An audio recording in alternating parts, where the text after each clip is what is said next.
디렉터 박준춘 목사입니다. 여러분, 교사로 지원해 주셔서 굉장히 감사합니다. 여러분들 그 귀한 헌신을 통하여서 교회가 성장하고 영혼이 새롭게 변화되는 일들이 계속해서 일어나고 있는 것 같습니다. 다시 한번 감사드리고요. 오늘 우리가 나눌 것은 무엇이냐면 교사로 서기에 대해서 나눌 것입니다. 그래서 교사는 무엇을 가르쳐야 되는가에 대해서 좀 나눠보려고 해요. 여러분, 신앙은 어떻게 형성될까요? 신앙은 어떻게 형성되는 것일까요? 그냥 가만히 놔두면, 그냥 교회만 잘 다니면 신앙이 알아서 형성되는 것일까요? 그건 아닌 것 같습니다. 사실 그 믿음이 처음 생겨나는 그 순간은 사람이 어떻게 할 수 없는 것 같아요. 사람이 어찌할 수 없는 부분인 것 같습니다. 그런데 믿음이 딱 생겼어요. 믿음이 생긴 그 다음에는 그냥 내버려 두면 알아서 성장하는 것일까요? 아이를 좀 보면 우리가 알 수 있을 것 같아요. 우리가 아기가 딱 태어났습니다. 그 아기를 그냥 가만히 놔두면 자기가 그냥 알아서 자라납니까? 어른들 이야기하는 것처럼 그냥 나면 냅두면 알아서 커 라고 이야기하는데 정말 그럴까요? 아니죠. 아이가 태어났으면 어떻게 해야 됩니까? 처음에 젖을 먹이고요. 젖을 조금씩 떼면서 뭘 먹어요? 이유식도 먹어야 되고요. 이유식 다 먹게 되면요, 밥으로 넘어가야 되고요. 그것만 넘어갑니까? 걷는 연습도 해야 되고, 뛰는 연습도 해야 되고, 또 이게 잡으려면 손도 많이 움직여야 돼요. 그렇죠? 손 운동도 많이 해야 되고, 이렇게 해서 하면 끝이에요? 아니요. 공부하고, 또 역사를 배우고, 또 문화를 익히고 하면서 점점 사람이 사람답게 살아갈 수 있는 것을 끊임없이 배우고 훈련하면서 사람이 되어지는 것이죠. 이런 것들을 배우고 훈련하지 않으면 그냥 짐승처럼 살아갈 수밖에 없고, 또 영양분이 공급되지 않으면 죽을 수밖에 없는 게 우리 인간입니다. 우리 신앙도 마찬가지인 것 같아요. 그냥 신앙이 딱 생겼어요.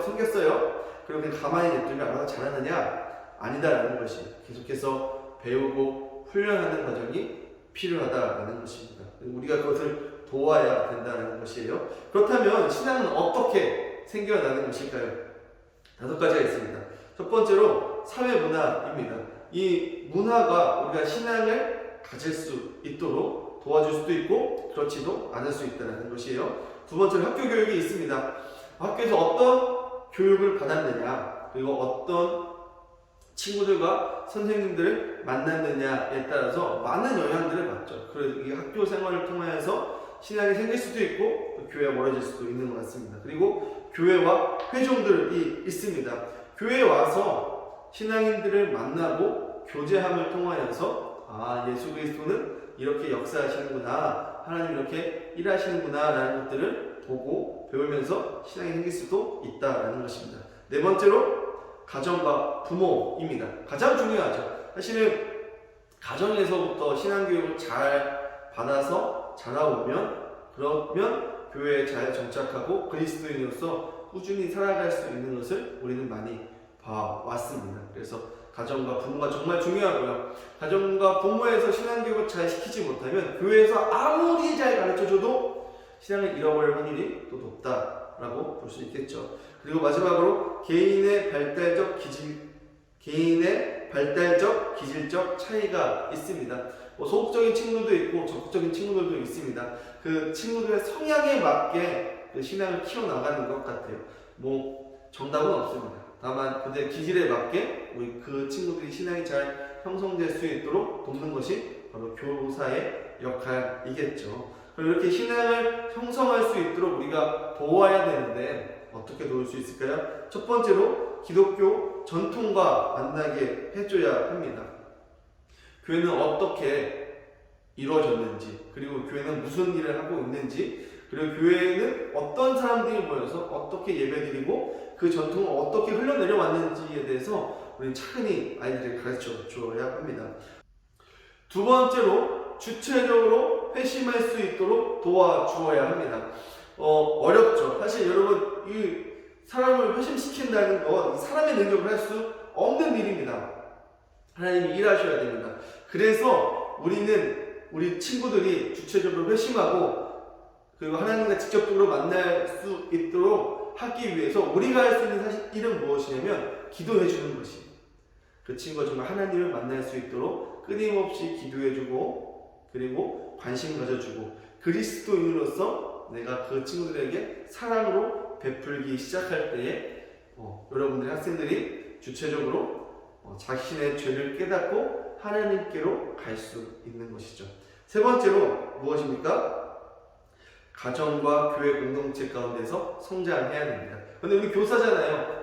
가정을 만들어줄 수는 없어요. 대신에 무엇을 할 수 있냐면 여러분들 학생들에게 영적인 엄마, 아빠가 되어줄 수는 있습니다. 여러분들이 그 친구들을 정말 부모의 마음으로 정말로 사랑해주고 그 친구들에게 신앙생활 하나하나를 세심하게 가르쳐주기 시작할 때 여러분들을 통하여서 그 친구들이 신앙을 갖게 되고 그리고 신앙이 형성되어서 그리스도인으로 살아갈 수 있는 것이죠. 여러분들의 책임이 막중합니다. 그 책임감과 소명감을 갖고 우리 아이들을 잘 케어해 주시고 돌봐주시고 사랑해 주시기를 부탁드리겠습니다. 두 번째로 교사는 무엇을 가르쳐야 하느냐? 먼저 성경을 가르쳐 주어야 합니다. 여러분 성경 66권 어렵습니다. 하지만 제가 짧게 요약해 드릴게요. 성경은 어떤 내용이냐? 하나님께서 사람을 창조하셨습니다. 이 사람을 너무 사랑했어요. 그런데 이 사람이 어떻게 했어요? 배신했습니다. 타락했습니다. 그럼에도 불구하고 하나님은 이 사람을 너무나도 사랑하셔서 누굴 보내주셨습니까? 예수 그리스도 메시아를 이 땅 가운데 보내주셨습니다. 그래서 그 메시아께서 우리를 어떻게 해주셨어요? 구원해 주셨습니다. 다시 우리의 모든 죄를 용서해 주시고 없는 걸로 해주시고 하나님과 교제할 수 있도록 우리를 만들어 주셨습니다. 왜요? 왜? 다시 어떤 모습으로 살아가라고? 처음 창조된 그 모습대로 하나님의 뜻대로 살아갔던 그 모습대로 살아가라고. 왜? 그 모습이 그런 삶이 진짜 행복의 삶이니까. 그 삶이 우리의 창조된 목적이니까. 그 목적대로 살아가라고 하나님께서 우리를 구원해 주셨고 그 구원을 위해서 예수를 보내주셨습니다. 그래서 더 간단히 이야기하면 창조, 타락, 구속이라고 이야기할 수 있어요. 이 성경의 내용을 우리 친구들에게 잘 가르쳐 주셔야 합니다. 그러려면 여러분들도 성경을 배우셔야 되겠죠. 두 번째로 뭘 가르쳐야 되냐? 삶에 대해서 가르쳐 줘야 됩니다. 어려운 말로 신학과 교리 또는 깊어지는 삶에 대해서 이야기해 줘야 되는데 그것은 무엇이냐면 이 그리스도인으로서 우리는 어떻게 살아가야 되는지에 대해서 알려줘야 돼요. 성경은 지금 2000년 전에 쓰여졌던 내용이어서 그것을 그대로 적용시킬 수가 없어요. 그래서 그것들을 이 성경의 내용을 오늘날의 시점에서 어떻게 실천해 나가며 살아갈 수 있는지 그것을 어려운 말로 쉬운 말로 적용, 조금 어려운 말로 신학, 교리라고 이야기하는데 그것들을 우리가 어떻게 적용하며 교회 법에 맞게 살아갈 수 있는 것인지에 대해서 가르쳐 주셔야 합니다. 세 번째로 역사와 전통에 대해서 가르쳐 주셔야 돼요. 역사와 전통 그리고 우리가 어떤 절기 가운데 살아가고 있고 어떤 루틴과 어떤 패턴이 우리에게 있는지에 대해서 알려주셔야 합니다. 지금 사순절 기간이에요. 40일 동안 예수 그리스도의 삶과 고난과 그 십자가 사랑을 묵상하는 시간이죠. 이 시간이 왜 우리에게 필요한 것인지 고난주간은 왜 고난주간이고 왜 금식하고 왜 예수 그리스도의 그 고난을 우리가 생각해야 되는지 부활주일은 왜 그렇게 교회가 성대하게 열고 기뻐하는 날인 것인지 또 성령 강림주일은 어떤 날인 것인지 그리고 크리스마스 예수님이 오신 날은 어떤 의미가 있고 세상과는 우리가 어떻게 다르게 이 절기를 지키고 있는 것인지 이런 것들에 대해서 가르쳐 주셔야 되고 그리고 수요 예배, 금요 예배 그리고 주일 예배 특별히 주일 예배, 주일 정수 왜 그렇게 중요한 것인지 왜 주일 예배가 우리 삶 가운데 중심이 되어줘야 되고 이 날이 어떤 날이기에 이 날은 어떤 날이에요? 예수 그리스도께서 부활하신 그 날이죠. 왜 이 날 예배를 드려야 되는 것인지 여러분들 아이들에게 상세하게 가르쳐 주셔야 합니다. 마지막으로 이 시대의 이슈들에 대해서 가르쳐 주셔야 돼요. 세상은 급박하게 변화되고 있습니다. 우리 아이들도 급박하게 변화되고 있어요. 이 변화에 맞춰서 우리 아이들은 이 세상에서 어떻게 살아가야 되는지 특별히 아까 말씀드렸던 신학과 교리에 대해서 이것을 다시 한번 이 빠르게 지나가는 시대 가운데 어떻게 적용해가며 살아가야 될지 가르쳐 주셔야 합니다. 그래서 이런 것들을 가르쳐 주시기 시작할 때에 우리 아이들이 신앙을 배우고 훈련하게 되는 것이고, 이 배우고 훈련한 것을 통하여서 나중에 장성한 그리스도인이 되었을 때 여러분들이 없어도 공동체를 만들고 하나님을 전하고 하나님의 뜻대로 살아갈 수 있는 우리 아이들이 될 수 있을 것입니다. 그래서 오늘 배웠던 거 짧게 정리하도록 하겠습니다. 여기 신앙은 어떻게 형성됩니까? 배우고 훈련할 때 형성됩니다.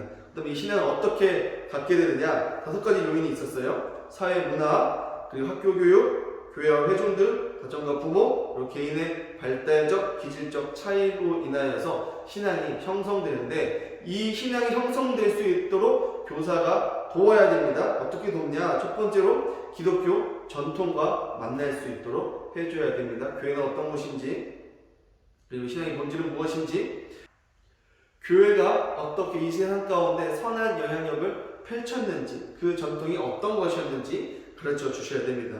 그 다음에 두 번째로 주체적으로 회심할 수 있도록 뭐 해줘야 됩니까? 기도해 줘야 됩니다. 그리고 계속해서 사랑해 줘야 됩니다.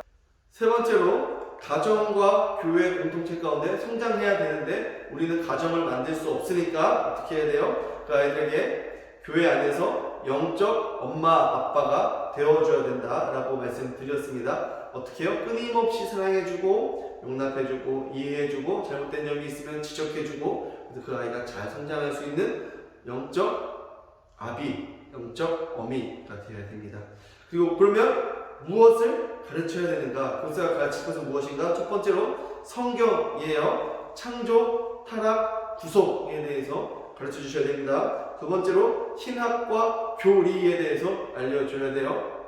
그리스도인들은 어떻게 살아가야 되는지, 2000년 전에 있던 이 성경을 이 세상 가운데 어떻게 적용하며 살아가야 되는지에 대해서 가르쳐 주셔야 됩니다. 세 번째로 역사와 전통에 대해서 가르쳐 주셔야 돼요. 뭐 절기라든지, 그리고 주일 성수라든지, 새벽 예배라든지 이런 것들을 어떻게 잘 지키며 살아갈 수 있는지에 대해서 가르쳐 주셔야 되고요. 네 번째로 이 시대의 이슈들, 빠르게 변화하는 이 상황 가운데에서 어떻게 이 신학적 내용들을 적용하며 살아갈 수 있을지에 대해서 가르쳐 주셔야 됩니다. 여러분, 이 교사가 된다는 것은 사실 쉽지 않습니다. 어렵습니다. 그래서 교사라는 직분이 굉장히 귀한 직분이죠. 그래서 교사를 지원해 주신 여러분들께 다시 한번 감사의 말씀을 드립니다.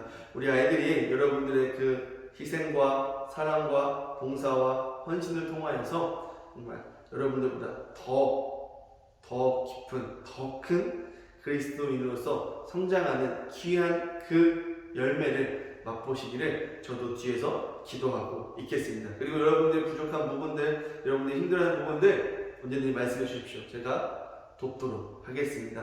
여러분들 힘내시고요. 여러분들 그 귀한 사역 가운데 끊임없이 응원하고 기도하겠습니다. 강의 잘 들어주셔서 감사합니다.